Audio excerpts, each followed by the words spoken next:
ভাই আপনি তো নতুন বিদেশ চাইছেন, 15-20 বছর বিদেশ করে আসছেন। আপনি তো দেশের আব্বা বোঝেন না। বলেন, ভালো একটা গরু আছে আপনার, যদি হয় তাইলে কি করে দিবেন? হ্যাঁ, আমি তো অনেকদিন পর আসছি, আমার একটা ভালো মানের গরু লাগবে। হ্যাঁ, ভালো একটা গরু আছে, কম টাকায় এনে দিবানি। বলেন, আমার দিকে একটু দেখেন। সমস্যা নাই, তোমার দিকে দেখবো। এ ভাই, আইন ব্যাপারী এদিকে আসো। আমার বাইশটার ভালো একটা গরু আছে। হ্যাঁ, আসতেছি। বাইশটে, আইন ব্যাপারী আইসে গরু দেখছি। চাচা, আইন ব্যাপারীকে ওখানে দাঁড়িয়ে রাখো, আমি আসতেছি। গরুর দাম কিরম কি দেখে এলি হয়? আমি বেশিতে বেশি দেবানি, আমার একটু দিও। আমার মোটামুটি 3.5 করলেই আমার হয়, তারপরে যা হয় আমি তোমার দেখবানি। ঠিক আছে। আইন ব্যাপারী, চলো তো আমরা আগে গরুটা দেখি।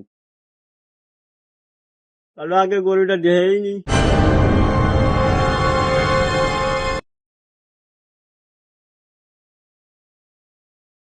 মাশাআল্লাহ, গরুটা অনেক সুন্দর।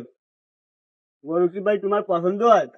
হ্যাঁ, গরুটা পছন্দ হয়, টাকা কোনো সমস্যা না, যা হয় তুমি নাও। ব্যাপারী সাহেব, বাইশটার গরু তো একটু কমে তুমি করে দেবানি, আমার একটু খুশি করেন। ঠিক আছে। ভাই একবারে বললেন, কত কি দেখি দেওয়া লাগবে না কাট করিয়া?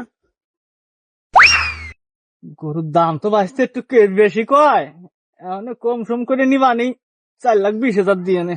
ব্যাপারী,